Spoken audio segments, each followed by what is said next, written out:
to the deputy president of Kenya.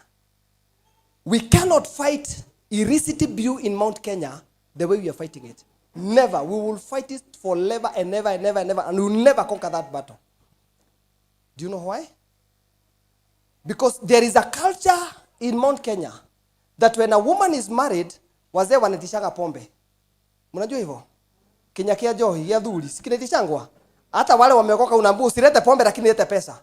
The issue is not money, because the alcoholism in Mount Kenya is not physical, it is spiritual.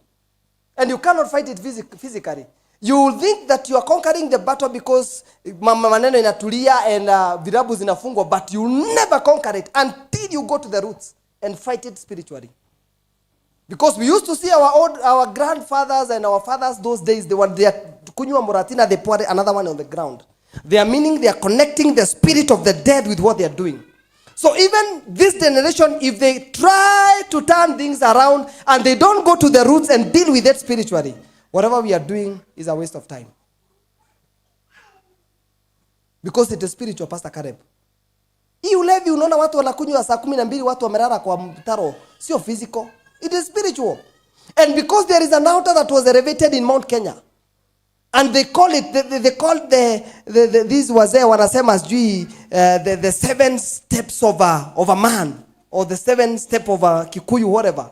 One of them, they put the sugar cane and moratina, this moratina fruit. Already they have elevated that God, and now you want to confront that issue na kuambia machifu washike kila mtu. Never ever. If it is not being to be confronted spiritually, ni kazi ya bure tunafanya. I'm telling you. Life is spiritual, it is not physical. Ukipigana na life physically itakushinda. Hata biashara Pastor Caleb inafanya ni spiritual. That's why unaweza pata kuna mtu ameka biashara the same na yako, na wewe uko hido ingine unauza kumuliko. Kwa nini? Kwa sababu kuna kasiri unajua yeye ajui. Umetap into the realm of the spirit. So unless we deal with this issue spiritually, we go back to the, I know this one, they will see it. I help them how to go about it. Because I see it's like we are beating wind. People are dying. Unasikia watu wamezikwa 17 Kirinyaga. The following day Nakuru kumekufa watu 5. And look at this. Let me tell you, if you want to see this issue in spiritually, why is illicit brew affecting the Kikuyu region? The Kikuyu counties, Nakuru, Embu, Murang'a, Meru, Kirinyaga, Kiambu, Murang'a.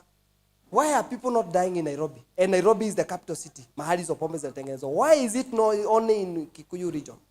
Because there is an altar that we elevated, knowing or not knowing, na hatukujua. I grew up in an independent church, AIPCA. And when I left that church, tumepigana vita na haitawaisha. Do you know why? Because I know the background of that church. That church was introduced during the independence. It was a force against the white man. Ilikuwa ni organization ya kupigana na mzungu. Na kwa hivyo ikaendelea hivi Mary ikatan and it became a church. And when they made it a church, wakasahau kuvunja ile madhabahu ya vita, waitenganisha vita na church. So ikabaki ni vita. Ndio unaona kila siku kwa news unaona watu wana mangumi itaisha.